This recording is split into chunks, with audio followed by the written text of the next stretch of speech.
Welcome to Milking the Franchise, the Cash Cow Chronicles, where me and Chris watch Moo. V's. V's. Chris, how you Tanner, doing? Welcome. Your cow sounds are getting more and more believable. Like, you had me fooled that time. Yeah. Yeah? It's like I'm on a farm. I can tell. We've been doing the show for like a year now. That was a drop, actually. That was me. Good.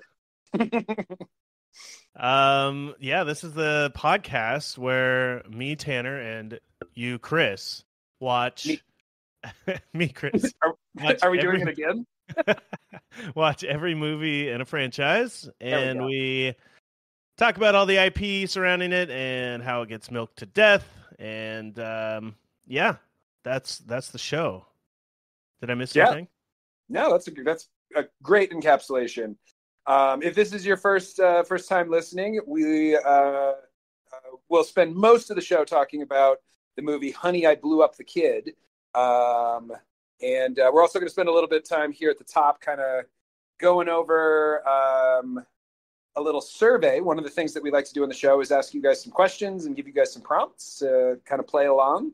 And last week we watched the movie Honey, I Shrunk the Kids. Kids, plural. This one's not plural. Honey, I Shrunk the Cheerios. Thank you. Thank you for bailing me out there. Yeah. Cheerios, yeah. Chris, how are you today? Before we I'm get good, Tanner. Yeah, just it's cloudy outside. Columbia is like in dire need of some rain, so I'm hoping that we're going to get a good storm tonight.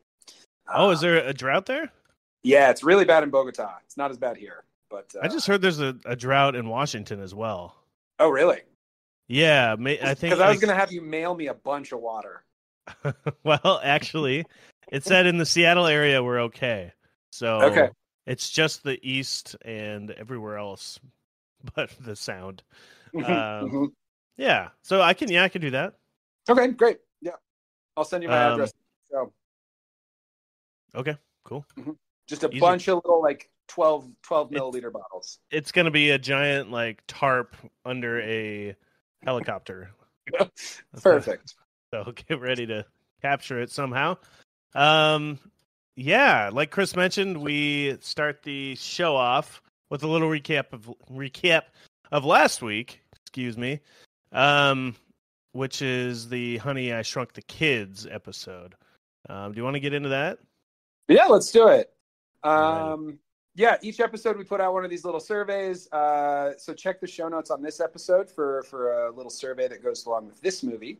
But yeah, let's dive in here, Tanner. All right. Shout out to Willow, our friend over here, for taking the survey as well. We've got 3 responses. So the first question here is favorite tiny/large thing. We've got the sleeping in a Lego block was the favorite there. There we go. Pretty cool. I like that set piece. Let's see. What would make a good shrunken set piece for this movie? We got vibrating dildo from Willow. Vibrating dildo. Sounds dangerous at that size. We've got a second scary vibrating dildo response here. And then we got riding in the tailpipe of a car. Okay. I think I was thinking like Toy Story, you know how they're kind of in the back of the car. I was thinking something like that. Yeah, the pizza delivery truck scene in those movies. Yeah. And then a Hot Wheels car track. Ooh, that's kind of cool. Be fun, right? Yeah.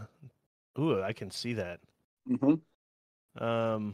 Favorite Selinsky invention. Is that what it is? Selinsky? Remote controlled lawnmower is the winner there with a close shrink ray. Of course, the classic shrink ray. I didn't know how to vote for anything else. Yeah, that's true. That is the best invention. Yeah. What's the movie even about if it's just the lawnmower? That sounds like a good movie. You want to watch that movie? Just the neighbor kid comes over and mows the lawn. Honey, I Mowed the Lawn. The Mow the Lawniverse. Right there with the Lawnmower Man and the Lawnmower Man 2, of course. Oh, there we go. Obviously.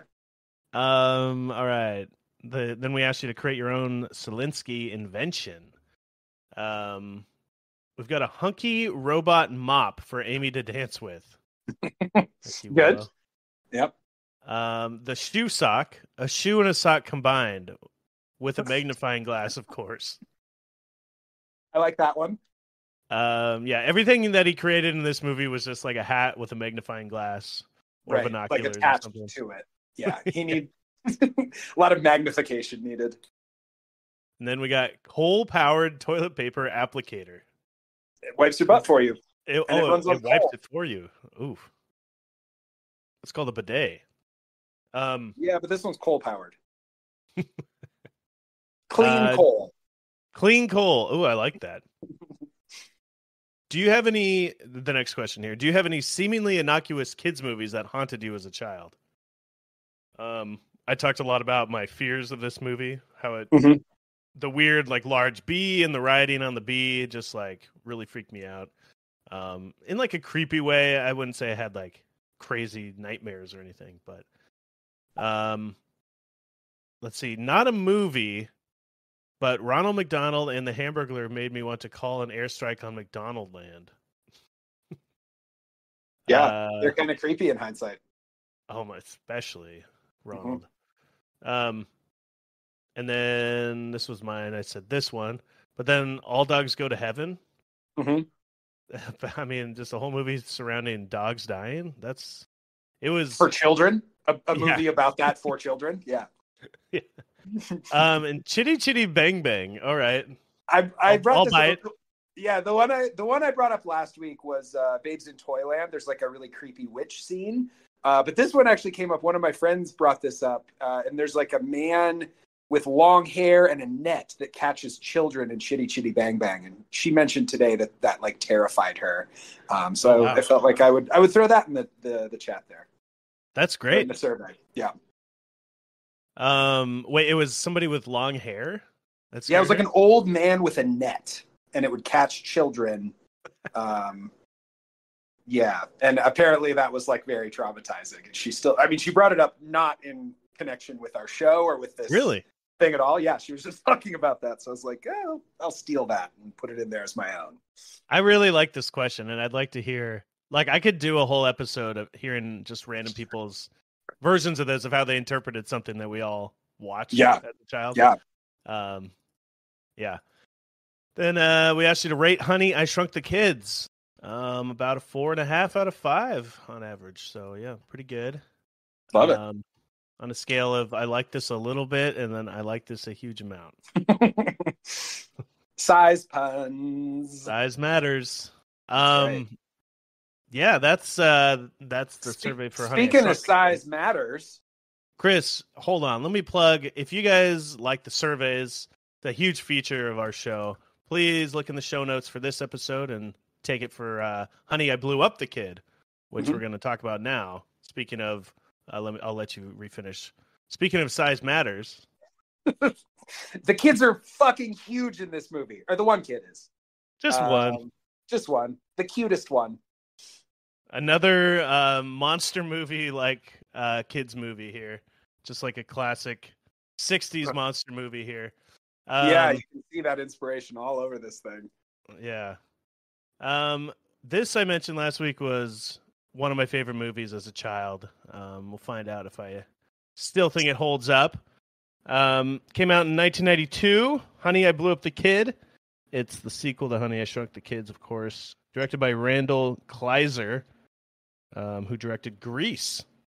Oh, random little tidbit there. Interesting. Okay, so new director, the guy who did Shrunk the Kids, did not do this one then. Yeah, correct. Okay. And I think they had a couple directors that they were toying with, and everyone's like, the one that they had almost hired was like had all these crazy ideas and elaborate set pieces and stuff, but they didn't hire him because they thought it was too expensive. So I feel like the studio really was like trying to shrink the budget. You know what I mean? Sure. Pun intended. Yep. I don't know if that's a pun, but it's a shrink joke But Chris? it's confusing because we're going to use the word shrink a ton in this episode. So if it's not a pun, it's at least confusing. And if you thought they're only gonna blow people up in this, you're wrong, because the shrink ray makes an appearance. It sure does. It sure does. Chris, where do you want to start with Honey, I Blew Up the Kid? Yeah. I mean, again, there was an animated intro. Not much to say about that. Just a lot of giant baby gimmicks, which should have warned me for what was to come in the rest of this movie. And then we revisit the Zelinsky family. And have they moved houses, or are the neighbors just gone? They have moved because it says they're in Nevada now, which I don't know where they were before. Yeah. But they do mention something about a move because the boy is in a new town. I think they say something like that. The son. Okay, great. So that's why we don't see the neighbors from the first movie. But everybody in the Zelinsky family is back. They write Amy out of the story pretty quickly. She gets dropped off at college in one of the first couple scenes, and they introduce a new character, Adam, who is a toddler. And he's barely vocal. He can say little sentences, and he can kind of waddle around. What do you think? Like 2 years old? He's a true baby in every sense. He's a terrible actor. Sometimes you get him they always do the twins thing in these shows. You know what I mean? Where it's they can swap them out for hours or whatever. And then sometimes you get a Mary Kate and Ashley Olsen who are really good, and then sometimes you get this kid. And I've got a bunch of stories of how difficult he was here. Oh, really? Yeah, just a little bit. Just we'll talk about it as we go. But I can't wait. That's fantastic. So we're in the Zelinsky household. All the same people are back. All the same people are back, and Wayne Zelinsky has really stepped up his invention game. There are a shitload of little inventions around the house. There's an automated mailbox that the dog comes out to. The breakfast buddy is back, cooking breakfast for everybody. There's a cleaning machine, and Wayne's magnifying glass helmet has gotten much crazier since the first one. Yeah, it now shaves his face. I don't know if it's the same helmet or he has multiple helmets, but one of them is shaving him. Another one is a telephone at some point. Do you think it's the same helmet? I mean, throughout the movie or from the first movie? Or is it the same helmet that does all these things, or does he have one helmet for each? Swap them out. He's got just a warehouse full of helmets that each do one function. I mean, ideally it would be one helmet that does everything, but I think it's much funnier if it's a bunch of helmets. Yeah. It's not even. It's way harder to do all these things. Shave. Just shave yourself. It'd be so much easier than putting on a helmet that fucks up and cuts you. Yeah, exactly. Yeah. They've got this baby in a cage as well. I found it odd that he has this what they call a playpen, but it's just a straight up cage for this baby. Oh yeah, is that normal? I don't think my parents had one of those for me, but maybe I'm wrong. The baby just sits in his cage all day and plays. It seems like. Yep, makes noises. Nick is the son is a little bit older now, and he's playing guitar. He's a cool guitar kid now, or he's trying to be. Mm-hmm. And the daughter is going off to college, Amy, who's in this movie for about 2 minutes. Yeah. She just gets. I don't know if she was too big of a star at the time. I don't know why she's not in the movie. Is she a famous actress at this point? I don't think so. Maybe she was starting to become one at the time. I'd never seen her in anything else. Yeah. Yeah, I don't know. Or they just, I guess it could be that, or they just really decided they were going the baby route, so they needed a new kid and didn't really need, I don't know, didn't need a storyline for her, They didn't need to pay another person. Yeah. Yeah. Yeah, that's true. Yeah, God, what else does he have? He's got an electric car that is, or not electric, but a solar powered car that has just I don't know, 5 or 6 satellites on the top and solar panels. And whenever there's a cloud that goes over, it like doesn't run anymore. It's like what everyone was afraid electric cars were going to be. Inconvenient and hideous and like just really awful. One cloud goes over and the car just dies. Exactly. Yeah. At one point they drive into a building with the car, which is just, I don't know how that would work. Yeah. And there's also in the opening scene, there's kind of a scene where the baby takes the guitar and drops it, and it's kind of a little foreshadowing for the end of the movie. That's right.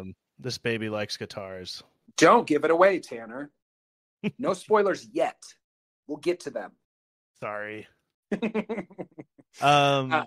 happens here? Also, since the first movie, Wayne has like kind of made it as a scientist. So instead of doing his crazy inventions up in the attic, there's like a lab with his name on it where he's kind of the head scientist. But there's another scientist there named Hendrickson, who kind of works for him, kind of works for the board, and he really does not like Wayne and doesn't think Wayne is doing a good job, and he wants to push him out. Just use his research and go from there. Great question. He seems to be just a bad guy. I don't understand his motivations, and I will bring him up again because I just don't understand the things he's doing. It doesn't make any sense. It's just he's like the greedy corporation guy who's, he doesn't listen to a word Rick Moranis says about anything, even though Moranis is the inventor of all this shit. Yeah. He seems to really not value him at all. You know what I mean? Yeah. And he's trying to oust the CEO, who's the old guy you'll see later, played by Lloyd Bridges. Love him. Yeah. But he's like trying to take over the company and just, it's all about the money and not about the science is what it seems like. But it's really annoying it makes me cringe watching the scenes where like he's trying to tell, if you just fix this, and he just completely ignores Rick Moranis. Yeah, there's one point in here where Rick Moranis calls him to tell him this brilliant idea. He solved it. He figured out how to make the blow up ray work. And he just completely ignores him, then fires him, and then has to is trying to go back and figure out what he was working on. It's like, dude, he called you to tell you what he was working on. You don't make any sense. Your character is nonsense. Yep. Yeah. So bad villain, but he's there. And yeah, what do we got here? We got some talk about how there might be a girl in Nick's life. They always talk about, it's so funny how they're just like, I hear there's a girl. Is there a girl? He's like attracted to one girl at school. Big deal. It's not like it's like his actual love interest yet. But anyway, it's Kerry Russell, Felicity herself in her first movie. Wow, I didn't put that together. Okay. Yeah. And I don't know. They have a little meeting outside of like class or the pool or something like that. It's the water park that he's working at. The water park. Yes. He gets a job working at the water park. And he gets picked up in the vehicle, the solar vehicle, and he's a real nerd to her. Yeah. At least that's kind of how they said it. He's trying to be cool with like a guitar, but he's like for sure his father's son, so he's like a nerd at heart. And he can't see it. Rick Moranis sees this and is kind of like, we got to have some father-son bro time here. Because the mom is out of town with taking the daughter to college. So Amy's already out of the picture. One of the stars of the first movie, she's gone. Yep. And the mom's gone for a little bit here. And while this is all happening, there's chaos at home, of course. Rick Moranis can't do anything. He's burning the chicken. He wants to have a birds and the bees talk. Which his son has no interest in. Yeah. Yeah. What else happens at home here before? He's struggling to connect with his son. And then also we get another couple shots of Hendrickson like scheming to get him fired. But yeah, as far as him at home, that was all that I got was that. Also it hints that Adam is really into ice cream. The ice cream truck drives by, And Adam kind of runs after it, and they have to chase him down. Yeah, Adam the baby. He's also we're introduced to the big bunny, his big bunny, which is like his stuffed bunny. And there's some scenes of like Rick Moranis like singing Twinkle Twinkle and like doing the alphabet song, you know, like kind of puppeting the bunny, right? And he's got this little voice for it. And this is one of those moments where I found out about the kid. He's like, everything with those little moments with Rick Moranis and the baby are completely improvised, because the baby, what is his name? I guess there's two of them, the twins, Joshua and Daniel Shalakar. This is the only movie they were ever in, and the theme park version of this or whatever. Okay. But they were like undirectable apparently, because but like it would have been too expensive for them to change the toddler like midway through.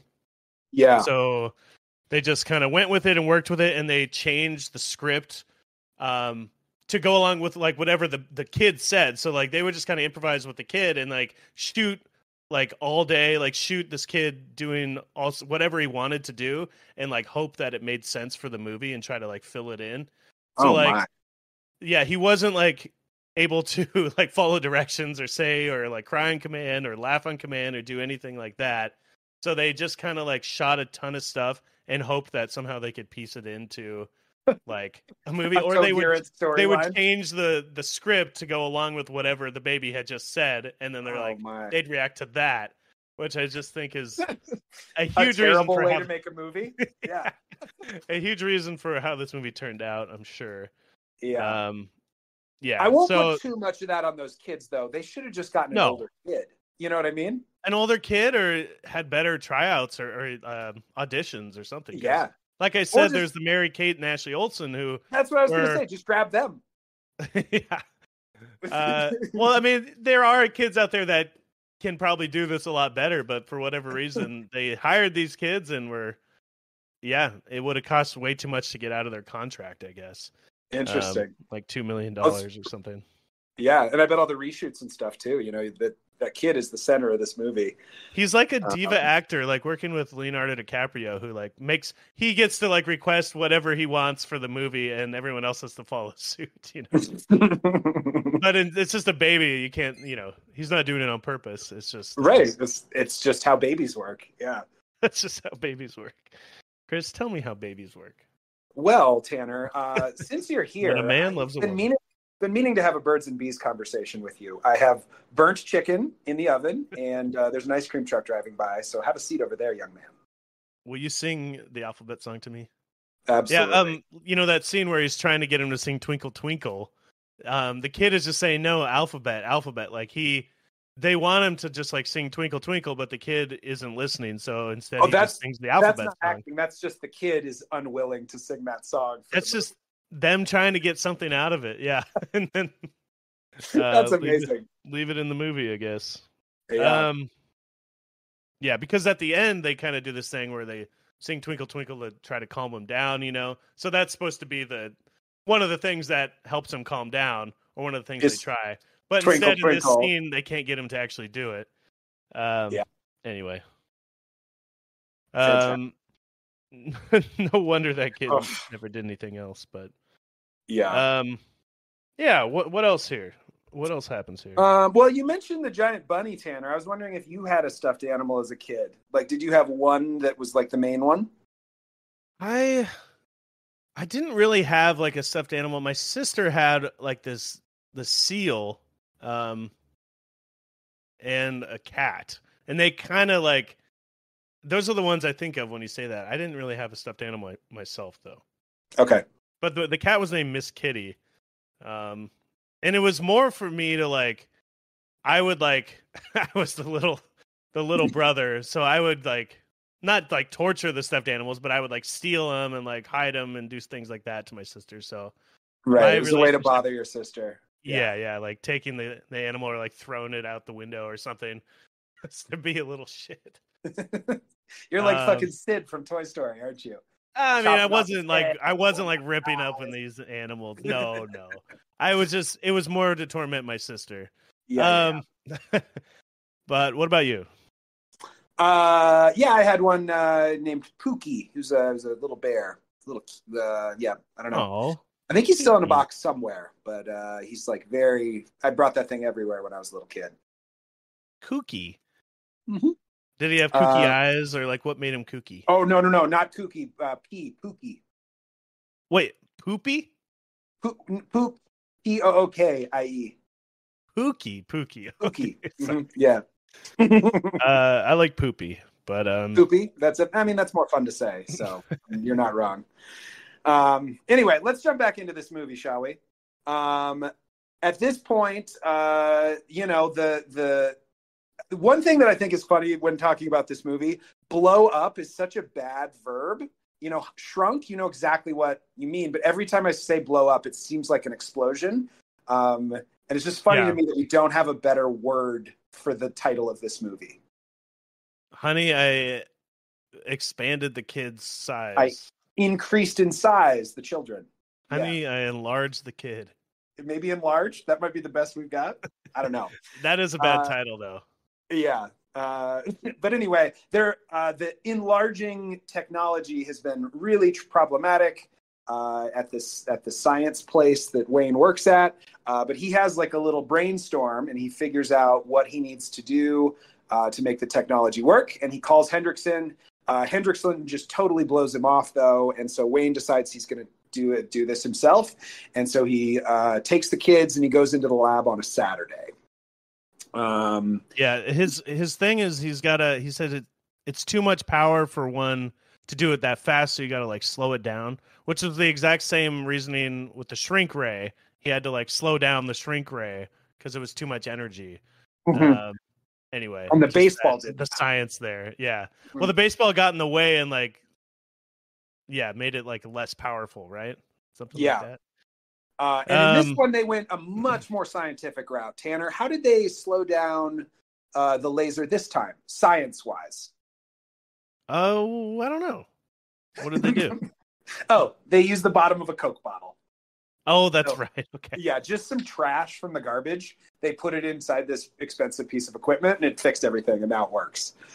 Yeah, I like how they just take something and put it in the way of the beam instead of like calculating it, like lowering the energy level some other way, like turning the dial down or whatever. Instead, they also just seems like there sure as shit should be a dial. Like that's what other things can you control with a beam except how beaming it is? You know, right? There's just one speed or one temperature or whatever it is. Yeah, it's like some breakthrough that he thought of that. It's like, dude, that should be the first thing you thought about. I think. Yeah. Put it at a 1, and then you speed it up to 2, or whatever. Turn it up to 11. And run it through a Coke bottle, and you're good to go. So they try to enlarge the bunny. Did you already say that? I did not get to that. No. Yeah, so they put the big bunny on there, and they're like, "Hey, you want an even bigger bunny?" And of course, they both look away, the son and the dad, while they're about to enlarge it. And there's like a countdown, and the kid gets out of his high chair to go get the bunny, and he gets zapped as well. So the bunny and him both get zapped. Hair goes straight up, but he doesn't get large right away. That's right. This was a part of the movie too that I don't really know why they made it like this. I guess they wanted him to grow a little bit over time. It's funnier that way. You can have different stages of it. Yeah. Yeah. I mean, it's pretty. That set piece at the end where he's enormous. Yeah, I feel like you have to work your way up to that. I think that's true. They wrote it this way. But he starts growing slowly. So they take him out of the lab, get him into the van, take him home, and he's like too big to get out of the car seat for some reason. And Wayne still has no idea that he'd gotten zapped by the blow up ray.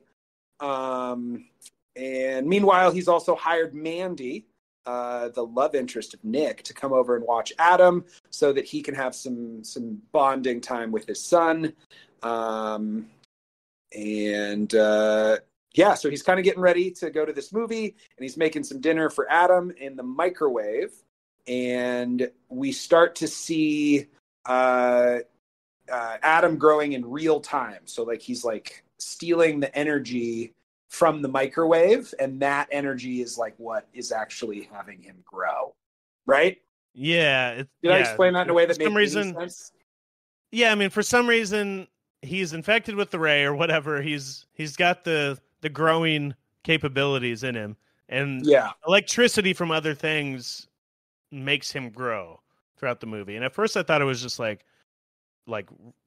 radioactive energy. Isn't that what's a microwave? Isn't it like some kind of nuclear reaction or something? I mean, it's microwaves. It's a I guess shorter. try the name. It's a shorter wave than visible light. We just can't Okay. see those waves. But yes. Yeah. So for whatever reason, the microwave does it first, and then throughout the movie, different electric devices make him grow, right? Or is it Yeah. specific types? They explained it away later as like electromagnetic flux. So when there's like and that, I don't know if that's a thing. I don't know. But basically, when there's electricity going, he will like steal some of it, and that will cause him to grow more. And so we see that at the beginning with the microwave, and then a little later with the TV. And then I won't get into the third act of the movie yet, but that's kind of the mechanism by which he keeps growing is like by vampiring electricity off of these like electric things around him, right? Yeah, pretty cool superpower. Yeah, if he could just harness this as like a superpower, it'd be pretty cool. Yeah. but dude can't even sing Twinkle Twinkle Little Star, so you know he can't do much. Yeah, he barely is audibly talking. Yeah, so they have they see him, he's grown, and there's kind of a shocking moment, and they kind of figure out that, you know, they need to bring him back to the lab to shrink him again or to try to fix him. But he's a giant baby right now. So what do? They go to Rick Moranis goes to a big and tall store, and they dress him as a large man. They sure do. Which is just really the way they film it. I mean, I still think it's pretty funny just looking at the juxtaposition of it all, you know, like just looking at this giant baby be large next to them it's bizarre. I don't know. There's a lot of filming techniques where they did, you know, like they're closer to the camera or further away from the camera, and the baby's like right next to the camera, stuff like that. Perspective kind of filming. A lot of green screen, a lot of perspective. Yeah. A lot of perspective, and there is a actor playing the baby. Like, there's a one point where they have something over his head, and that's just like this. It's like a 6'7" actor, in like a big baby suit or something. Oh, and he's wearing like a giant mechanized head, like baby head. So it's like a puppeteer. That's how they shot those scenes when okay. Yeah, anytime you don't see the baby's face, it's like this actor doing it. There's also scenes where the baby's large and it'll turn like to the back of Rick Moranis or Nick. And it's like just a little tiny doll version of them. I don't know if you saw that, like a very obvious doll. Okay. And it's the same doll for both father and son that they use in different scenes. Yeah. That's great. Anyway. Yeah, the large stunt double. I had his name here somewhere, but I don't know. Oh yeah, I also thought it was funny that a lot of the so they had a hard time corralling this kid to do things. And so every day they pretended like it was a new crew member's birthday. Because the baby would react better if it was like somebody's birthday or there was like kind of a party scene, and they just threw like a different birthday party every single day to get this baby to do something. That sounds like a nightmare working on this movie. And there's not just one of them, there's two of them, you know? Yeah.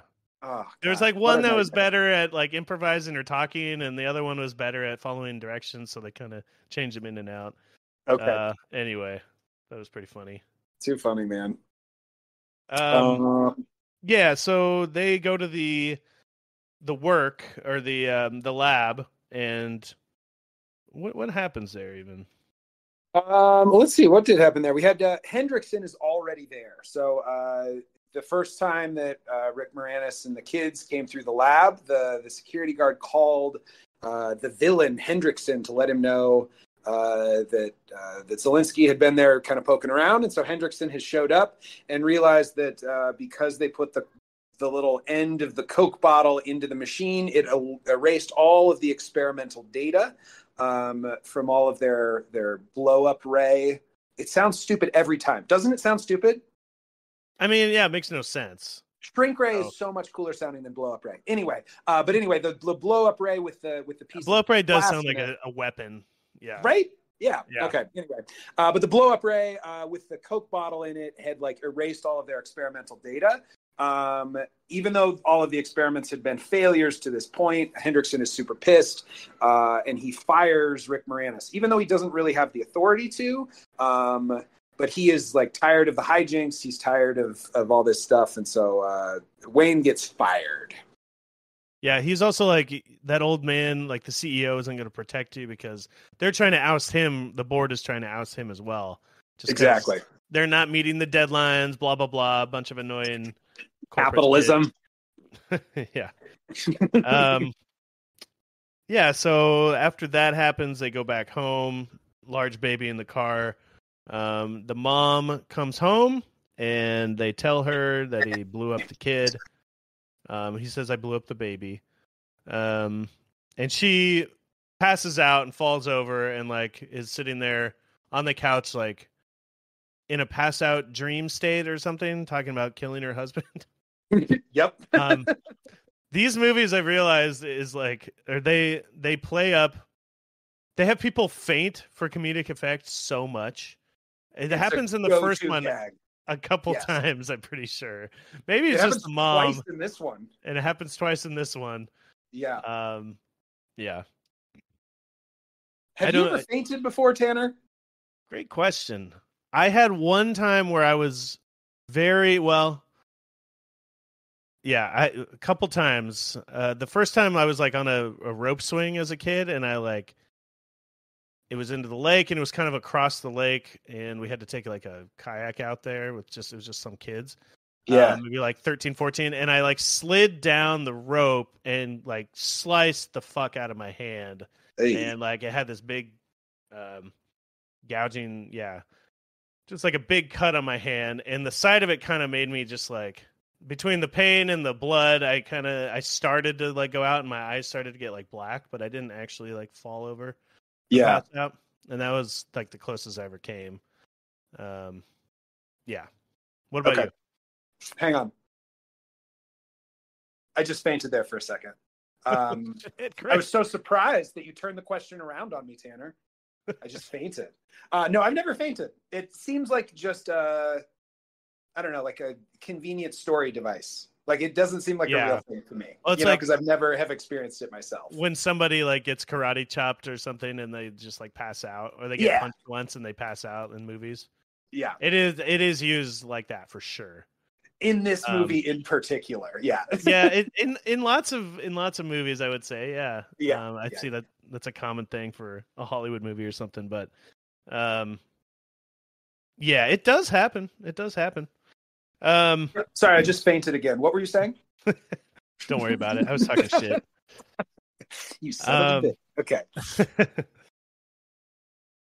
Let's see. Where are we here? Mom's home. They blew up the baby. She's super upset. Passes out, like you said. And then we get just a bunch of baby content for a while. So singing songs and the baby running around the living room. Yeah, they're chasing it in circles around. Yeah. And the neighbors are starting to like stare because there's all these weird noises coming from their new neighbor's house. Yeah. What did you think of this part of the movie, Tanner? This is very, this is for babies, you know, trying to be, the funny scenes are like, kind of like the passing out thing. It's like, oh, let's just chase the baby around in circles. And sing Hokey Pokey and try to get it to calm down. I didn't understand the giant crowd outside of their house is like, nobody would do that. No. I mean, maybe you heard a scream and you're a little concerned, but it's like this slow gathering of people. Yeah, I don't. It's not really that funny. Is that what you're asking? The What the do you think of payoff it? the payoff for the people outside, they kind of did like a Boy Who Cried Wolf thing, where when the girl Mandy goes over and screams, everybody just kind of dismisses it because there's been weird noises coming out of the house all day. But it's a very subtle joke. Yeah. And it's, not laugh out loud. Oh, definitely not laugh out loud. No. No. Julia Sweeney is one of the neighbors from SNL randomly. Oh, really? Yeah. She's okay. I don't know. It's like they tried to add a comedic actor to this role here of the nosy neighbor, but she didn't have anything to do at all. No. But, yeah, so that shit happens. I don't even know. This is where the fake doll scene is. So it's like at one point the baby grabs Rick Moranis and like hugs him and like pulls him up, and it shows it from the back, and it's like this tiny little doll, smaller than him. It's just like the filming techniques are interesting to me here. No, that's fair. I do think, there's a lot of creativity, I think, just to make the shots look how they look. And, I think we were much more complimentary in the first movie, but I think the I don't know, those shots are very impressive, and like the creativity, I'm sure, that went into making this movie look the way that it is pretty impressive. Yeah, I like it. And I do think there's just some natural comedy in the thing, but it is like a one joke movie. That is the whole joke is, look at this. Yeah. It's a giant baby. It's a baby, but it's big. And there's some funny visual gags or funny, interesting visual gags. But yeah, it's overall the script isn't as good as the first one. And they could have done a lot more with the baby, right? Like there's probably a lot more they could have done. Yeah, I think more I don't know. I giant think baby jokes. I thought about this a lot last night, and I think my biggest problem with this is in like the first movie when the kids get shrunk and then they're going on this like epic voyage through the yard. You get put in the perspective of these tiny humans, and you get to view the world from their perspective. You know what I'm saying? Yeah. But in this movie, the thing that gets changed in size, the baby, you don't relate to the baby, and it never shows anything from the baby's point of view. You're just left to look at this giant baby. So it doesn't change your perspective as a viewer at all. And I think that makes this just a much less interesting movie. Yeah, it does. Does that make any sense? That's my rant on this movie. Yeah, it's kind of like you see the people who are like normal size, but it shows them like smaller in compared to the baby, instead of like you're seeing it from their perspective with the giant baby rather than from the baby's perspective with tiny little everything else. Is that kind of what you're saying? Yeah, like as the viewer, you don't get put into a new situation. This is basically just a Godzilla movie that's like PG. Like there's a big thing that walks around. Yeah. And I don't know, like at the end of the movie, they put Nick in the little pouch in his coveralls. And then there's a couple times where you see from Nick's point of view, like looking down at the city and all the people that are gathered. Yeah. But the rest of the movie, you don't get those shots, and you don't see anything from the baby's point of view. So you're just looking at this one out of place giant baby. Totally. Instead of being taken to this like tiny little world where bees are scary and you can sleep in a Lego, and like you have to like think about the world differently. It's just like, look, a big baby. Yep. And I think there's like a really big difference in the imagination that you get to experience as a viewer between those two things. Oh, definitely. Yeah. So anyway, that's my thesis on this movie is like it loses a lot when the thing that changes in size is the baby instead of the main characters. Well, anyway. I will say that you're calling it a monster movie and all that. This was originally a script called like Big Baby or something like that. And it wasn't supposed to be a sequel at all to Honey, I Shrunk the Kids. It was just like a movie about a giant toddler. And it's kind of like a monster movie, but like for kids. Wow. Okay. And then they kind of like shoehorned the Zelinskys into the movie. Because like nobody bought the script, and then like they were looking for a sequel to this, and I don't know, somehow it got like joined into this movie. Interesting. Yeah. So I don't know. And then there's also another thing I read that another person had a different idea for um, a big baby movie, and they sued the producers of this movie and won like $300,000. Wow. Yeah, I don't know. So the Is that thing all is, you though, need? that's not like a big idea. I mean, oh yeah, big baby. That is the idea. Big deal. Yeah. Yeah. I was just going to say, just having that idea doesn't seem like it's worth a lawsuit to me. Yeah. But His original treatment was called "Now That's a Baby." That's funny. Yeah, Paul Alter, a game show television director, sued them. Man. So, and we were talking shit about the title of this movie, Honey, I Blew Up the Kid, but that is so much worse. Yeah, and then there's another lawsuit, short story called "The Attack of the Giant Baby," and they ended up getting a special recognition credit in the movie. That person. Huh. Okay. So anyway, yeah, it's just like it is like supposed to be like Attack of the 50-Foot Woman, but with a baby. So yes, I don't know how I know what you mean. Like the perspective isn't as interesting to see in this way than it is like small to large. Yeah. Yeah. But yeah. Anyway, I totally got us lost there. Where are we? No, you're good, man. Yeah, I think at this point we have a few different things going on. So Wayne and Diane have left Nick and Adam at the house, and they're gonna go to like the storage facility for the lab company to steal back the original shrink ray. So the one that's in the lab now is like some like fancy version that the big science company built, but his original prototype from the first movie is in storage, and if he can get that, then he can shrink Adam back down to size. So while that's happening, Mandy is on her way over to babysit, and she is making bank, bro. Did you catch how much money she's charging? $250 an hour. Yeah, the babysitter. Yeah. And they're like, well, you know, Nick's like, we don't need a babysitter. But she ends up seeing, he opens the door and the baby like pops in and she faints again.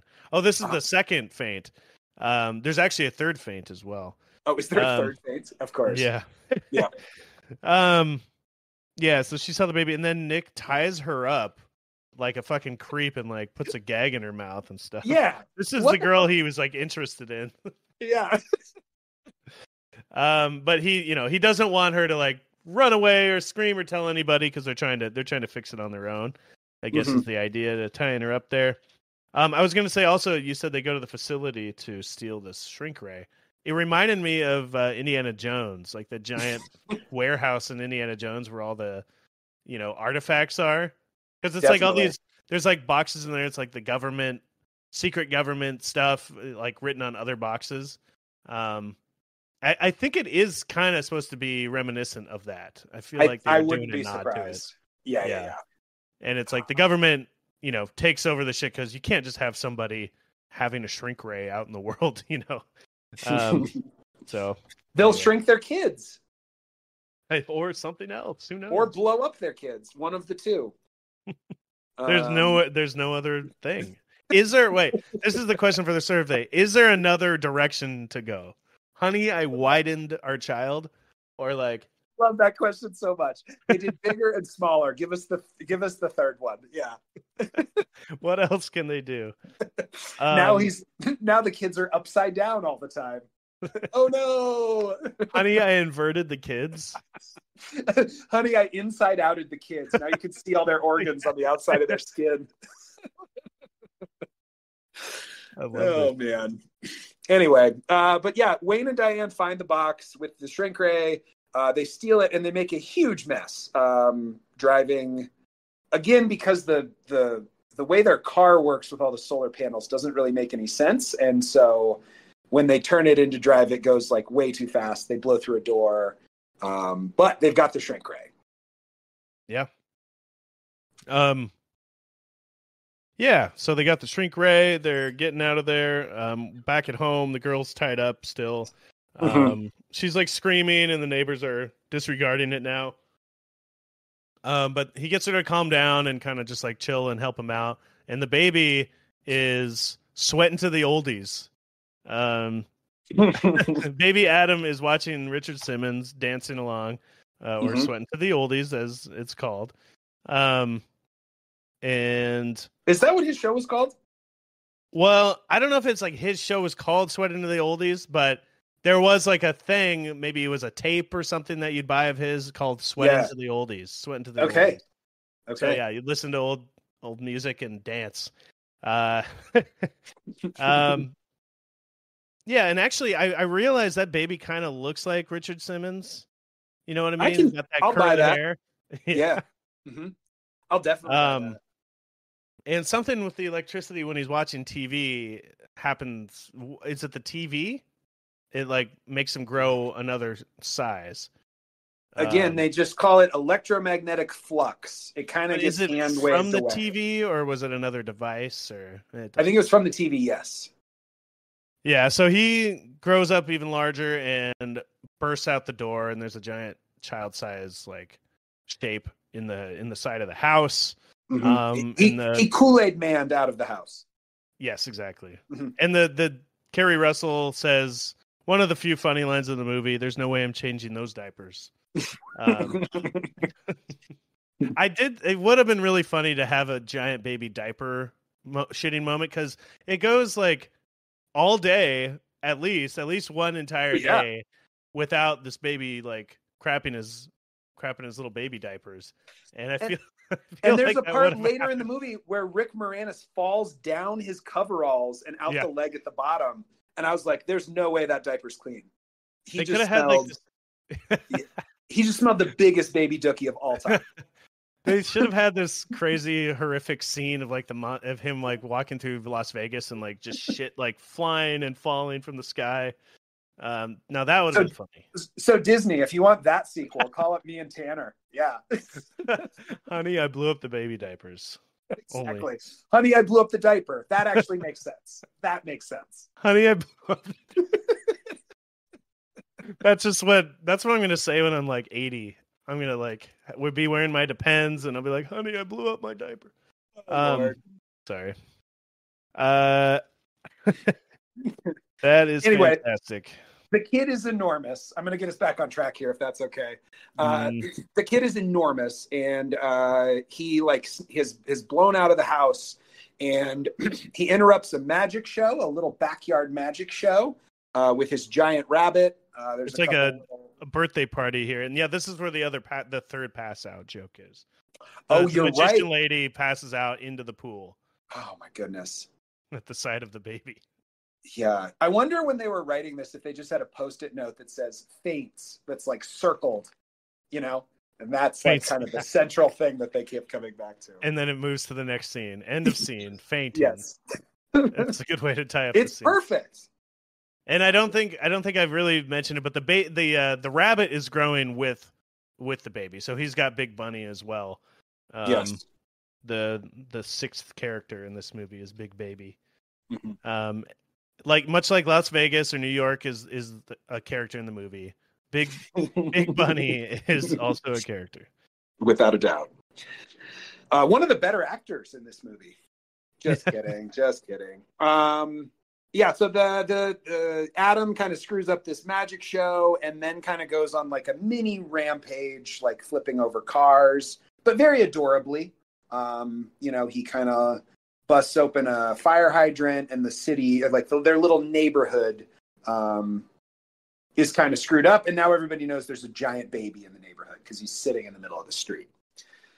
Yeah, even like the greedy CEO or the greedy scientist guy, whatever he is, the board member, is aware now, so he's the thing works, but this baby is out in the open now.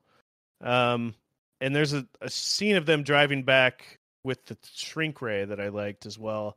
And he's in the back of a van. For some reason, the doors are open in the back of this van, and they're driving home.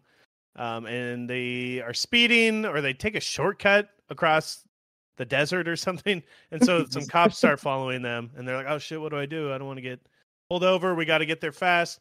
So he shrinks the cops. And, yeah. That's that. They get sprayed with dirt or mud, And then they re-enlarge the cops. So this shrink ray is like working perfectly now. And I think Yeah, it would have been fun to play around with that a lot more, like using it to get out of hijinks or get out of situations with the shrink ray. agreed. Yeah. I did like the line that they had at the end there when they brought the cops back to full size. One of the cops goes, "Should we chase after him?" And the other one's just like, "No, that's out of our jurisdiction." They're just like, Yeah. "I'm not screwing with whatever Fucking that these was. guys. I don't want to deal with that." Little business decision there. Yeah. Yeah, so they get away from the cops and they go on back with the kid or the baby, I think. They finally meet Lloyd Bridges, who's like the owner of the company. What's his name? Clifford or something, right? Yeah, Clifford Sterling. Clifford Sterling. And he's on the side of the Zelinskys. Like he's on the side of the scientists, luckily, so he's not a big bad. Yeah, I don't know. I haven't seen what Lloyd else happens Bridges. here? I haven't seen Lloyd Bridges in a ton of movies, but did you watch Airplane much growing up? Of course, yeah. Yeah, he's the guy who says, "It looks like I picked a bad day to stop sniffing glue." And every time, he's just so funny, man. I loved him in this. I love him in everything. Yeah, Hot Shots. That. Yeah. Oh yeah. Mm-hmm. Yep. He's great. He's great. Just such a funny presence on screen. But he shows up and fires Hendrickson for kind of going around his back and firing Zelensky. And what else happens here? Oh, this is also where they kind of piece together that the baby is growing because of this electromagnetic flux. And the baby is heading towards Las Vegas, and there are so many lights and electrical things in Vegas.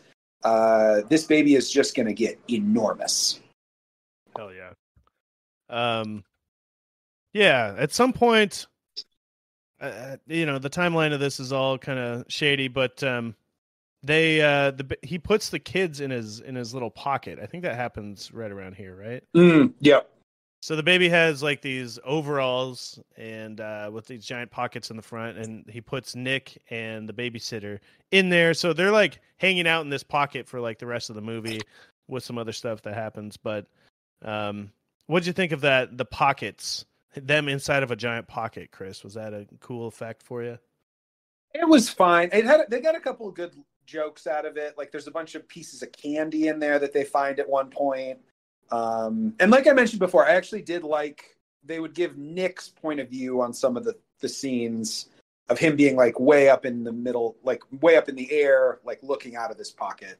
So I thought I was okay with the pocket. I'm pro pocket. Pro pocket. Mm-hmm. Hell yeah. Yeah. Yeah. So the first thing they try to corral this baby, he's kind of like on the street, outside of Las Vegas. They bring in Rick Moranis on top of the giant bunny that's being airlifted by a helicopter, and he's using what is that called? A megaphone. A megaphone to sing "Twinkle Twinkle Little Star" to get him to calm down. It is so funny knowing that they were trying to set that up earlier in the movie, but the kid wouldn't play along. That is so funny to me. Well, he still doesn't play along.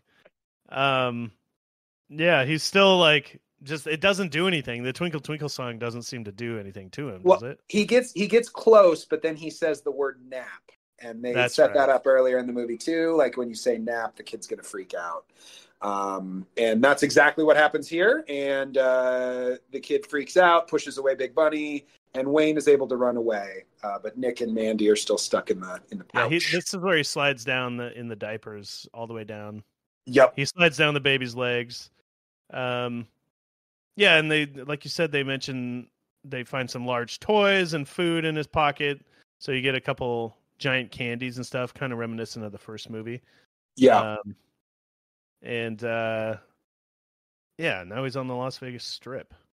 He sure is. And comedy ensues. So much comedy. I will say the scenes here were, I think, some of my favorite. Like set piece wise, like the kid playing peekaboo around the giant Las Vegas building was good, and him chasing The next gag they try here, I also liked. They set up like an ice cream truck. They've set up a bunch of times that Adam loves ice cream, and they try and lure the kid out of Las Vegas using the ice cream truck. But that also doesn't work because the kid's just too fast. He catches up to the ice cream truck. And what's Hendrickson up to through these Vegas hijinks? Because our villain has not yet gone away. Yeah, he's got he's in a helicopter. He's got this giant tranquilizer gun. So he's basically, they're flying around and he's attempting to shoot this baby with a tranq dart. Mm-hmm. And of course, even the helicopter driver's like, "That's a baby. I got kids at home. You can't be tranking the baby." And so that kind of goes on throughout until the end of the sequence here. The kids, how do they get down initially? Maybe I don't know what happens. They fall down into a convertible, right? Yeah, and they found a piece of string in his pocket that they used to lower themselves part way. But yes. Oh yeah, no, there's a quick shot of the baby's like untied shoelace gets caught underneath a car wheel and he trips and falls, lowering his pocket so that they can kind of fall safely into this sports car. Yeah. So now they're in the convertible. The kid doesn't know what to do and he closes the top. And then the baby's like, "Toy car," and he grabs the car and now he's like doing just like a whoosh, just kind of like driving and like flying this car around the city, and there's a lot of like a long sequence of this moment, right? Yes. Too long. So there's a lot of he's like chewing on the car, he's just like whirring them around. It's supposed to be scary that they're like flying through the air in the car, and it's a tiny little car to the baby. He like puts it on top of a neon sign with like a leg that moves, and the car falls, but he saves the car. And then, what else happens here, Chris? He eventually just puts the car in his pocket. Yeah, and so the kids are right back where they were, but there's also a sports car there now. They're just chilling in the car, and then we get the final idea to stop the baby here. Besides, because you mentioned the ice cream truck thing doesn't work, right? Yep. And the mom's like, "Hey, the baby's not listening to me when I try to talk to it. It's because he's used to mommy being much larger than him." So she volunteers to blow herself up. Blow herself up. Yeah, that last word's important. Enlarge this herself. Is true. Yeah, there's one other little scene in here that I feel like we've got to mention. The Hard Rock Cafe has a guitar out front, and the giant baby rips it out of the ground and starts air guitaring. Because he's seen his older brother do it too. And that Hard Rock Cafe looked a lot more fun than any Hard Rock Cafe I've ever been in. But I don't know. I think when they first came out, they were pretty cool. Because they had there was only a few of them, and there's like a lot of actual memorabilia, and like, that giant guitar I think was a real thing. It's definitely not there anymore. But it's because the baby destroyed it. Maybe the one in Vegas is fun. I don't know. I don't know what I'm talking about, but I think it was probably fun when there was just a couple of them. It's like Planet Hollywood. How it's kind of fun. They have like old memorabilia, and then there's just like a whole bunch of them. And what other franchise? What other memorabilia would you put in a restaurant? Like, so besides movies or music? Yeah. Good question. Save that. Like Hard Rock Moranis, and it just has Rick Moranis movie memorabilia in it. Planet I don't even know. Planet Book or something. Ooh. It's like a giant library. Wall to wall books, but it's a restaurant. So it's a library that sells food. Yeah. Okay, great. It's a restaurant first, but it's decorated like a library completely. Right. And then complete with like your server is a librarian and she shushes you and stuff. There's no talking. Fantastic. Dude, we're gonna make so much money.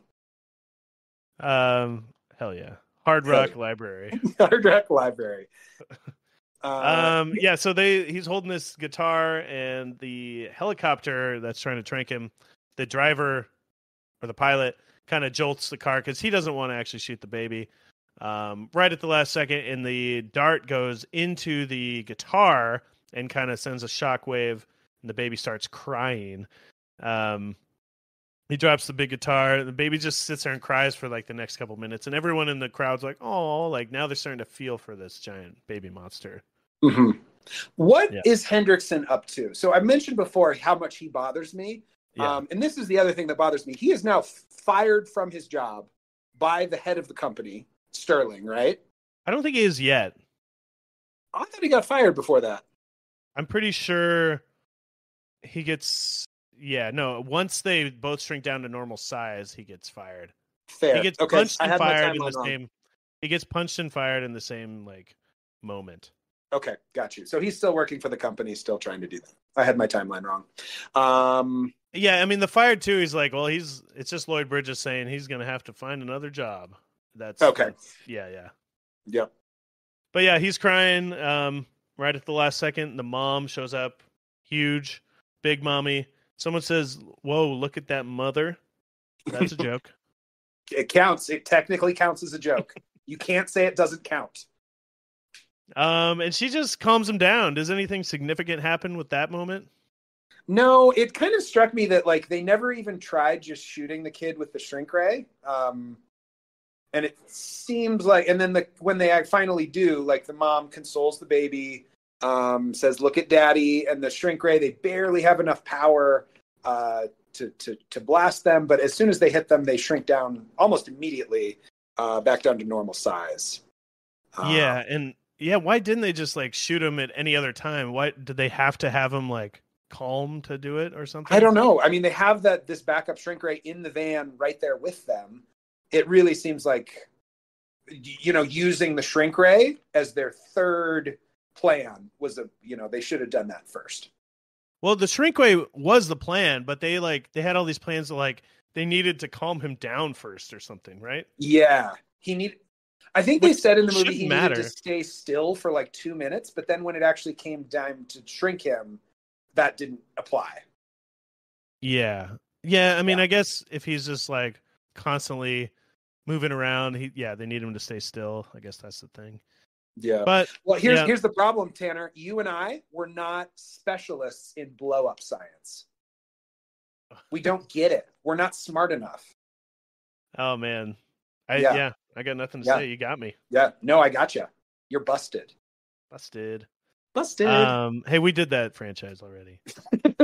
Which also had Rick Moranis and a ray, like a blasting laser blaster. Someone named Ray, you mean? Oh my gosh. I didn't even mean that, but yes. All right. So they shrink down and we got the mom goes up to Mendelsohn. What's his name? Hendrickson. Yeah. And confronts him. Is like, "You're trying to tranquilize my baby?" And he's like, "Well, he's a fucking monster, duh." And she punches him, and then he basically gets fired, and that's the end of that story. Yep. The next part's a little crazy to me. So it shows they realize that, where's Nick and the babysitter? They're missing. So they were still in the car in the pocket, and now they're shrunk down inside of a tiny car. And it's kind of like a little date moment that they're he's trying to put his arm around her. He gets a little kiss. She's saying how cool he is, just like her dad, and how different he is. She likes different, all this stuff. And they kind of he basically they come up with, they find the car but he waves his dad off, don't enlarge me yet. I want to stay in this tiny car with my new lady. Mm-hmm. Which is just any parent would have been we got to enlarge him now. We got to get him why would you keep him as a tiny... We don't want to fly to eat him. Yeah, exactly. Yeah, what could go wrong? Oh, we'll just let him stay small for a while. He's really hitting it off with this chick. He might get a real kiss. That's the top priority here. It's our kid getting lucky. Yeah.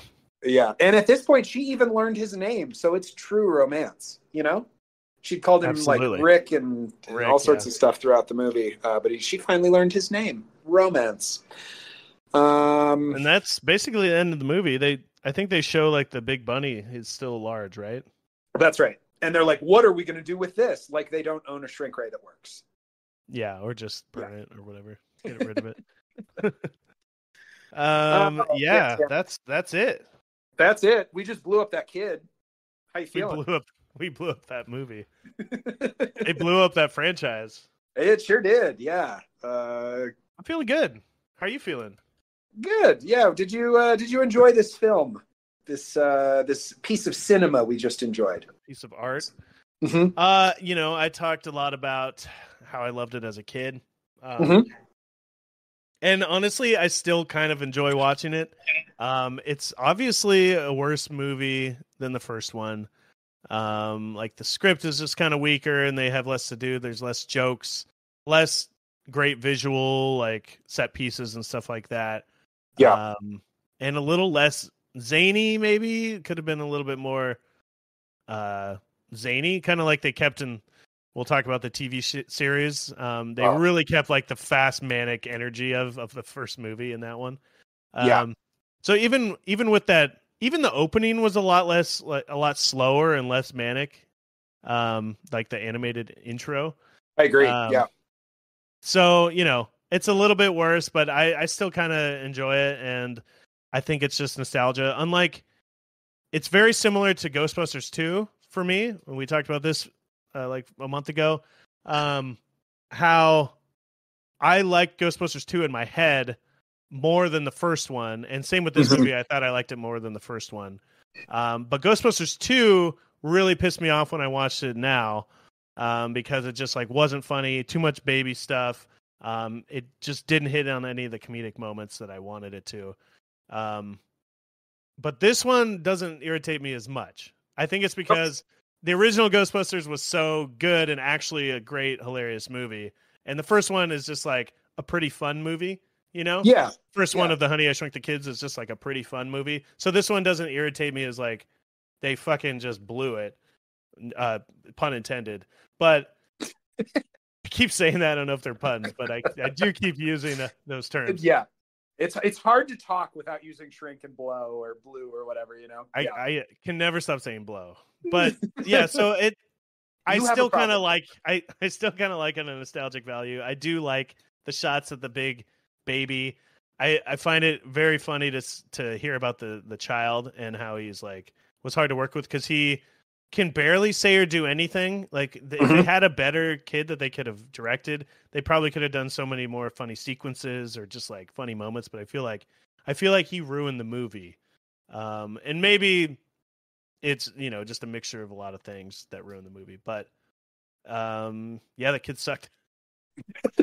And he's just I looked him up online. He's just on Instagram. I found both the kids. And they're just like family men, just doing whatever. I don't even living know life. Yeah. Living life. They're there though. Yeah. I did notice just random. I was like kind of creeping on one of their Instagrams, and I found it's just no mention of the movie or anything, but somebody, it's like him with his baby and the baby's sleeping, and somebody commented on it, like one of his buddies. So like, must be an inside joke to them. It said no nap. That was the comment on the picture of his baby. So anyway, it must be just a funny, strange life having been this baby. Oh my gosh, I can in this imagine. movie, never did anything else in Hollywood ever again. Like this is just the only thing they ever did. Yeah, and your friends make jokes on your Instagram photos based on this movie now. Yeah, exactly. And that's the level of research that this show does for you, the listener. I creep online for you. Anyway, so kind of enjoyed it. It's not a good movie, but I think it's an easy brisk watch. Chris? Yeah. Yeah, I mean, it was tear it apart, baby. Easy brisk watch is a great way to describe it. I just like the first one is like such a fun adventure that you get to go on in this giant world. But this one, all of the main characters that you see the movie through their eyes, like their world doesn't change. You just get this giant baby plopped in there. And so there's a lot more like goo goo gaga stuff. And maybe if I was a dad myself, I would find that stuff a little more enjoyable. But like, I don't know, it's just like it didn't really do that much for me. And then the, like the drama with his company felt really like forced in there. Like the Hendrickson character, it's really hard to follow his motivations, and he just seems to be like evil. And like, I don't know, it's not as easy of a movie for me to get lost in as the first one was. The first one had all these like really clever ways that you would use a giant world, but this one just kind of had 2 or 3 ways that it would use a giant baby. And so I don't know, like you said, though, it's a brisk watch, and honestly, it's a pretty creative premise for a movie. Even if 2 other people did come up with the same idea and sue this movie over it. So yeah, I don't want to rag on it too much because it's still a kid's movie, and I think it succeeds fairly well in what it set out to do. I just think like compare it to the last one, and yeah, I don't think I'm ever going to watch this one again. And it's dwarfed. I might come back to the other size. It's the other movie dwarfs it, if you will. Yes. Like it's like, you know what I'm trying to say. Some kind of size joke there. Yeah, it's absolutely not as good. Yeah. Yeah. Well, I guess that could have been worse. I thought you were going to rip it apart more, but that's great. So this movie, let's see if it was a success here. It was made $96 million on a $32 million budget. Oh my! So financially, did pretty well. It almost tripled its budget. And I know that the common thing here that I've learned since doing this is that movies need to make twice what their budget is, quote unquote, for marketing reasons, but also the other thing that I just realized that's part of that is that the theater keeps half of the ticket price. So whatever box office you hear, it's like half of that is going to the theater itself. So that's why these things need to make double. But it's still a success, seems like. But the first movie made like 200+ million, so I think this one was like, people didn't love it as much compared to the first. Yeah, and it shows because the next sequel is going to be a direct-to-video. That's what you said, and that's why I was surprised to hear that this movie was even financially successful. You know what I mean? Yeah, I think it's just, I don't know. Yeah, they wanted to make another sequel. It's probably way cheaper, the next one. Like, they probably didn't give it much of a budget. Yeah. Yeah, so the next one's called Honey, We Shrunk Ourselves, which you can see exactly what's going to happen in that movie. I do like all these movies that the title is just like, it's like the Cliff's Notes for the movie. Yeah, exactly. Here's what's going to happen. You know what you're in for. You know exactly what this movie has in store. Yeah. And yeah, we sometimes talk like, where could the franchise have gone from here, Chris? Would you do a shrinking of the parents as the next logical step, or would you have liked to have seen something else? We talked about what other things can you shrink or enlarge. What do you think? What should? Man, that's a good question. I also think it's interesting. I also think it's interesting, like in this movie, like Wayne Szalinski was much more of a main character. Like in the first movie, it was kind of like a Goonies thing where like the kids were going on an adventure and Wayne was almost like an obstacle more than like a fully fledged character in a lot of the scenes. You know what I mean? Because it was like the kids had to get back to the house and Wayne was kind of like off doing his crazy adventures. But I feel like this series, the longer it has gone, and maybe I'll feel differently after the next movie after I actually see it, but it seems like we're making Wayne more and more the protagonist in these movies and the kids less and less so. So I feel like this movie would have been more interesting in some ways, maybe if Nick had been the one that had been made huge, and they had to like figure that out. And then the shrink ray broke or something and he had to be huge, but he had a crush on a girl, or I don't know what, but I don't know, just like it's that perspective thing again. I just feel like we need I don't know. The shrinking gives you that world, that shrunken world too, where you see everything from those eyes, which is really cool. Yeah. And I think a giant world could be fun too. Like, like swimming to England or like jumping over whatever, like you could do stuff. But when it's a baby, that's just a lot harder to do. It's just a Godzilla movie. Yeah. They should have made it like, well, I like the baby idea because the baby is like destructive in its own way, where it's like doesn't know what it's doing, or If it was hard just to the control son, it, it too. would have just been like, oh, I'm large and now I'm a freak and I'm just going to sit in the corner and wait till somebody can shrink me. Right? He would have been like Yeah, reasonable, but the yeah, baby you're makes right. it this unreasonable thing that you can't corral, much like a Godzilla type. I like Um, that actually. That's a good point. yeah, Yeah. yeah. But So, I could have so done with where would you more. take it?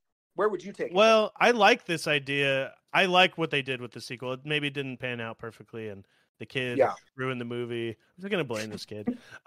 No, but if he could have done more destructing and more like if they really leaned into like a city destruction kind of thing, where you see it from the ground level and it's like this giant, much like a good Godzilla movie would do. Yeah. And you lean more into that of this destructing child and being like just crazy. Instead, they don't really give him much to do but kind of stand in the street and like walk Yeah. safely. He doesn't really crush anything or cause any havoc besides just being large. Agreed. Yeah, they should have had him cause more havoc and you are like on the ground level running for your damn life. I was really hoping they had a shot in Vegas where he started to cry, and I was like, "Oh, dude, I hope he throws a tantrum here and like busts some shit." And that did not. That happen. or I thought maybe like a giant teardrop would come down. You know, like in the first movie where everything is, you know what I mean? Where like the water's so large to them when they're small, they could have done a very similar feeling where, you know, everything the baby does is way. That's a great bit. Yeah, like a giant teardrop falling and it like knocks you off your feet. Yeah. Yeah. Yeah, so some missed opportunities. I don't know where a third movie could have gone because they did a small, they did a large. I guess going back to shrinking is a logical step. I don't know if shrinking themselves is the right thing. You know, they could have done much like the TV show, which I'll talk about later. They could have done like we blew up the dog, right? Made a giant monster dog or something, or like they blew up maybe a whole zoo. So you have like a whole zoo of giant animals or something, and they escape through the city, or you know, there's lots of different things you could do with a shrink/enlarge ray. So if they explore that a little bit more, instead of just focusing on their immediate family, kind of build that world out a little bit more. That would have been nice to see. But I mean, we'll see what happens in the next one. Maybe it's really good. Chris, let's see. We kind of talked about the MVPs already. Do you have any beef, or do you think we kind of covered what we liked? I think we kind of covered it. Just they kind of felt like they left some stuff on the table, and it just like isn't as interesting of a world as the first one was to be in for a 90-minute movie. MVPs, I don't know. I loved Rick Moranis is always great. Lloyd Bridges, even in his limited role, I thought I enjoyed his minutes on screen. Do you think it warranted? Yeah, Do you think it warranted a sequel? Too. Do you think it warranted a third sequel, or were you? I mean, if they could think of something clever, I think so. Yeah, I don't know. Maybe Honey, the kids are normal size for the third one. Yeah, that's the only place to go. Goldilocks rules, too big, too small, and then just right for the third one. Let's hope it's just right. That's right. Do you think it's timeless or a time capsule? This one's not timeless for me. Okay. Is that how you felt? It's timeless, baby. Okay. It exists beyond time. The giant baby gets it done. Outside of time. I don't know. I guess it's a time capsule. It's not. It definitely is the inferior sequel overall. I think it still works for nostalgia for me for some reason. That's fair. I think that's all I got on this movie. What about you? I think that's it. I think we've kind of covered all the bases. So this part of the show is where we, in addition to watching the movie, Tanner and I just love working. So we worked a little more for you. And we like to watch unpaid work. Unpaid work. Kind. Exactly. We like to watch other, parts of the franchise, TV series, video games, books, as we call it. And we call it the milk because our podcast is cow themed. So you can deal with that. Okay. You're just going to have to deal with it. That's also why we said beef earlier. Mm-hmm. We got cow puns sprinkled in. You may not even notice. And at the beginning, we say movies, which is a Yeah, cow pun as well. also cows. So yeah. So Yeah, the milk is anyway, the non-movie IP. So anything that goes along with that, we'll check out and report on it diligently. absolutely. And I think we have two things to talk about this week for milk. Is that true? Yeah, I'm thinking you start with your thing that we both didn't cover with the theme park, and then we'll both talk about the TV show. I think that's great.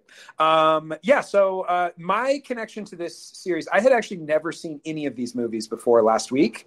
So like Honey, I Shrunk the Kids was new to me too. I didn't watch that movie as a kid. And so my real connection to this was through the Disneyland ride, Honey, I Shrunk the Audience, which I went to once when I was like 10. And the whole thing's on YouTube, so you can go watch it. And Eric Idle is in it, which I did not remember from my time as a kid.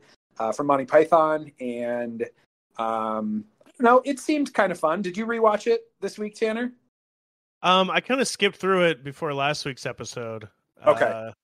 And yeah, I mean the effects look kind of cool the way they projected things out of the screen, right? Yeah, it's like you wear 3D glasses. Sorry, this is all my memory from when I was like 7 years old. So bear with me. But yeah, you wear 3D glasses and you go sit in this room, and there's a bunch of like moments where like stuff comes out at you. There's like, it's really interactive, like 3D thing. And then also the theater that it went in, and this I still remember to this day. There's a moment in the thing where they have this like replicator that Zelensky had invented that replicates all these mice, and then the mice run out of the screen, or the lights cut off and the mice like run out of the screen into the audience, and they have these little jets of air on the seats that spray your ankles, so it feels like there's mice running around your feet. And I still remember that, like vivid memory of that moment of like thinking that we were being swarmed by mice in this theater. And it's only like a 15-minute show. It was fun rewatching it and just kind of like, you know, filling in some of the dots around that one like core memory that I have from when I was a kid. But yeah, I don't know. The premise is basically it's Zelensky. He's accepting an award, and he accidentally turns his like shrink ray on the audience. So the audience is now pocket sized, and they, you know, kind of carry you around. Yeah, so everything is filmed from like the perspective of you being small, and everything else is large. Yeah, right? yeah. Yeah, it's you know, when you talk about it with the air blowing, like I went to Disneyland probably around, this was definitely there, so it would have been like 96 or something like that. Sure. And I can't remember if I went on it or not, but some things are like reminding me that I did go on it, but I have no concrete evidence that I actually went on this. And I don't know if I'm just like imagining it or if it's a false memory or just hearing you talk about it. But anyway, I'm struggling with that right now. It's like, did I go on this? Do I remember the mice thing? That sounds very familiar to me with the ankle blowing and stuff like that. Yeah. It feels like one of those 4DX movies that you'd see in the theater. Yeah, but honestly, it honestly feels like a real pioneer in that specific lane to me, you know, because this was years before 4DX. Yeah. And they were kind of doing all those things, you know, the move, like the air and the 3D goggles. And anyway. Definitely. But anyway, so that's the first thing we wanted to talk about. You got anything else on Honey, I Shrunk the Audience, or should we jump into the TV show? Oh, that's all I got. Yeah. Okay, perfect. I still don't know if I went on it. That's kind of where I landed on it. Well, do they still do it? Like, could you go? It's like out of. Yeah, they're not still running. No. Okay, a theme park attraction from a 1992 I'm sure it's movie. like a Frozen adventure now or something, or Star Wars. Yeah. So the next thing is there is a spin-off TV show called Honey, I Shrunk the Kids. Hell yeah. And this is there's 66 episodes or something, so 3 seasons of 22 episodes apiece. They're about 42 minutes long, so it's an hour-long show at the time, which is strange for like a comedy, but I guess I don't know, it's kind of like a drama comedy, but a little bit extended comedy stuff. I don't know what you call it. And I noticed that it won and was nominated for some daytime Emmy Awards. So I'm very confused about where and when this actually aired. I don't know if you did much digging, but it wasn't on like an actual network. It was on the Disney Channel later on, I feel like, but I don't think it premiered on the Disney Channel. So I'm kind of confused where it was. Or if it ever had like a time slot, it just was kind of on randomly syndicated. Yeah. Yeah. Did you find anything about that, or I didn't? no? I didn't look that stuff up. That's a good point. I just watched the first episode, but did not look that stuff up. It doesn't really seem like it's funny to me that this is even a Disney project, because it doesn't really seem like Disney has ever really put their weight behind this. And maybe I'm wrong, but it has like this half-assed. Well, I won't even say half-assed, because I really enjoyed the TV show, but like you said, like it wasn't ever on ABC. It wasn't ever like primetime Disney Channel. It doesn't feel like they ever pushed this, Yeah, syndicated comic science fiction sitcom. It doesn't say. Yeah, usually it'll say like airing on CBS or something like that, and I feel like it just is syndicated, which means it just kind of plays different channels. I don't even know. That usually to me means it's in like network. It just says first run syndication network, so it doesn't have an actual network. Yeah. And all the videos that I saw were from like the Disney Channel in the 2000s. They would like replay it all the time on there. Okay. Anyway, so, yeah, it stars Peter Scolari, who is playing Wayne, and I feel like he's pretty good, right?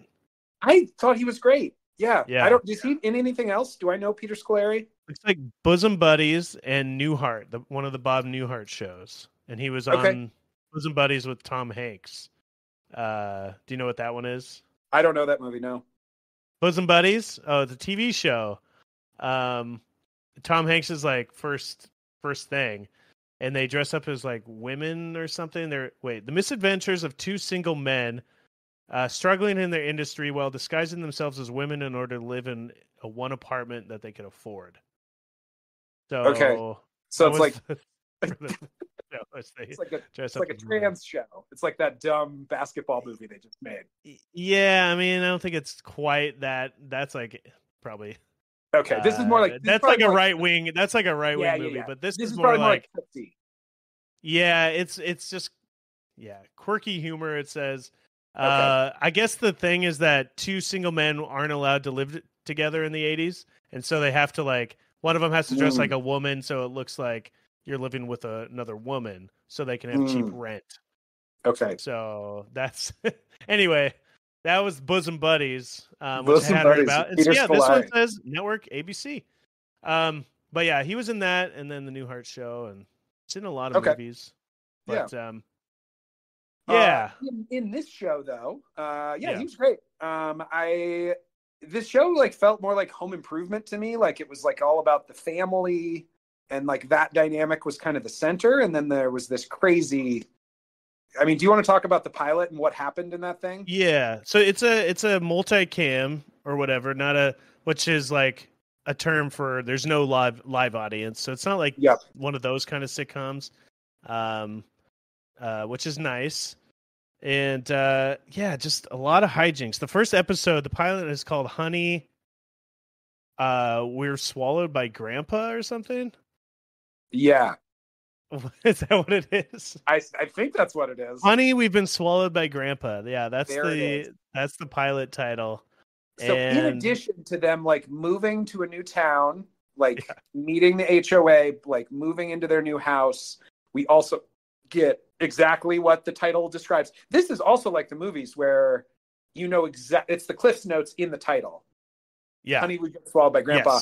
Yes. Where Grandpa gets indigestion and like throws some Alka-Seltzers in a cup and drinks down the car or the van with most of the family inside, and they do like a little magic school bus adventure through his intestines and then his blood vessels. And I also wrote down Magic School Bus. Yeah.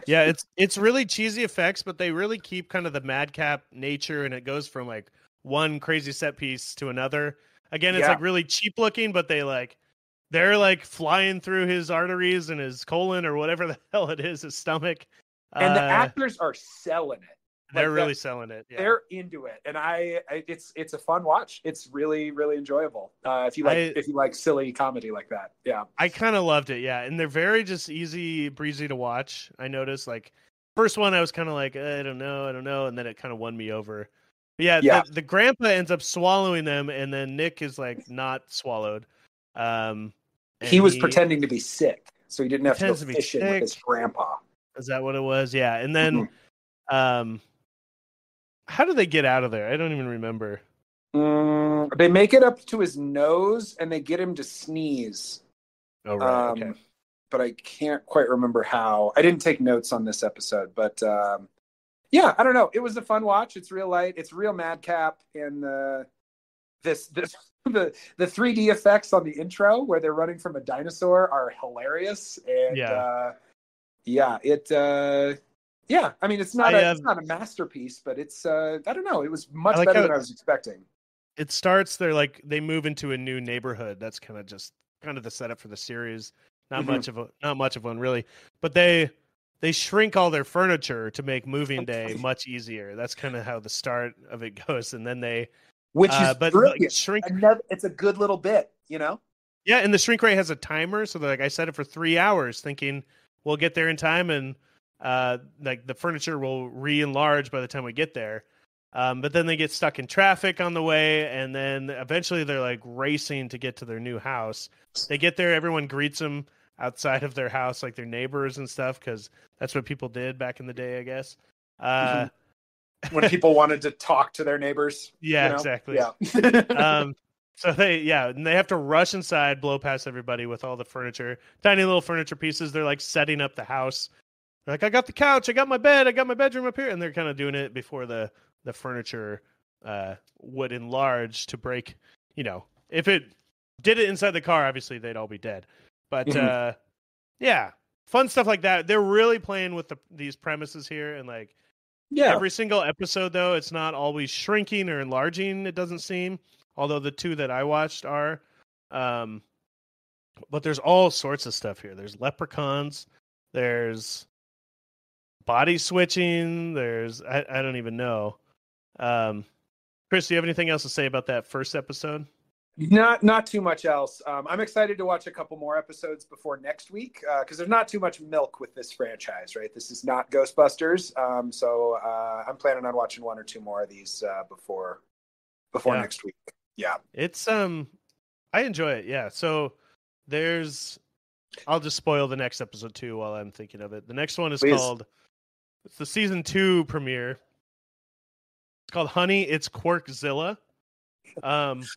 Is this the giant dog, like you said before? Yeah, Ooh, yeah. Okay. So this is, they accidentally enlarged their giant dog. And it looks like just so weird and creepy. But they don't like shy away from showing it. It's not like, oh, this looks bad, let's not even show it. They don't bore you with just like a lot of stuff. They really show you all these crazy sequences. There's like comedy scenes of this reoccurring thing of like he keeps running off this motorcycle guy who's like the new neighbor into like fruit stands and stuff, and there's fruit flying, and he ends up with like watermelons on his head, and there's all these jokes like that. They do it like 3 times. And I don't know, they just get really creative with a lot of this stuff. But as you can guess, in this episode, they enlarge the dog into this giant dog beast, and it's getting larger and larger. And yeah, basically just kind of turns into this freaky moment where everyone's in the woods trying to like kill the dog or capture it. And they shrink it back down to size eventually. But when they do it, the dog like changes to a different type of dog, which was just another funny little moment. It literally just like changes into like a little terrier or something like that from whatever type of dog it started as. And they're just like, well, I guess that's the new Quark. And it was significant to me because they changed the opening sequence, the title sequence in this second season. So they don't have the animated thing in this one. It's just kind of like a typical family sitcom opening sequence. And the dog in it was the new dog, a tiny little whatever, like brown dog. And then in the show, they were like, their dog Quark was like a collie. So it's like a little bit larger of a dog, and I'm like, this is so weird. Why would they have this dog in the opening scene that's the different dog than here? And I was writing a whole bunch of stuff down about that. And then I realized it was the end of the episode where it just turns into a new dog altogether. And so that's the dog. And that's the new dog. Episode. Now, and for the rest of the show, they have a new dog. And just because of this moment, yeah, it's super funny.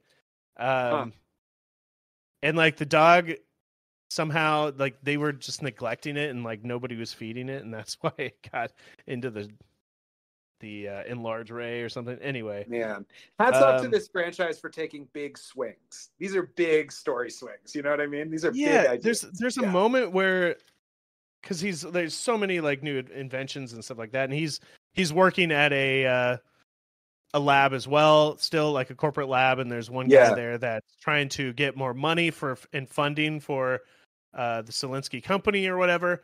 He's kind of like the bad guy in the Honey, I Blew Up the Kid movie. Hendrickson, and he's trying to get these investors to invest more money, and he gives them what they call 100 proof water, which is just water that doesn't taste like alcohol but is extremely powerful. It is alcohol. So he's like drugging all these people, and then they agree to like give him more money, and that's just like a bit in the movie or in the show. Great. Yeah. So, there's another scene at the end where they make a giant dog bone. Their plan is to get this giant dog bone, and but he also turns his car, or maybe it was already, the minivan turns into, it's like a transformer, and it turns into like this car on its hind legs, and it feeds the dog bone. I don't know. Just another crazy idea from the show. Yeah. Yeah. Anyway, this show is super fun. Tons of different random things, a lot of creative ideas, and I'm really enjoying it, actually. Yeah. I think it's my favorite thing so far. I mean, the first one's great, but yeah, I think it's super creative and crazy. I'm surprised it wasn't a bigger hit and it didn't have a home, because it's very wacky and fun. Yeah, and different. Yeah, and like you said, the different show. Yeah, everyone is just like a new mad scientist idea. It's not just shrinking and enlarging. So I'm curious to see what other episodes they have here. Well, Tanner. Yeah. You got anything else for this week, or should we kind of wrap things up and then meet again next week to talk about Honey, We Shrunk Ourselves? Let's do it. Cool. Yeah. So just so you know, the survey is in the show notes for this episode. Wherever it's on your phone there, go into the notes for the episode, click on the survey. It's really quick and easy. It's a lot of fun, and we'll read your answers on the show next week. Absolutely. Before Honey, We Shrunk Ourselves. Yeah, and there's no subreddit for this franchise, so please play along if you're listening to this. We need some more friends doing the survey with us. Yeah, tell your friends if you like it, subscribe, all that stuff. We have a lot of fun doing it, so hopefully you do too. All right. Yeah. Thanks, guys. See you next time. Bye.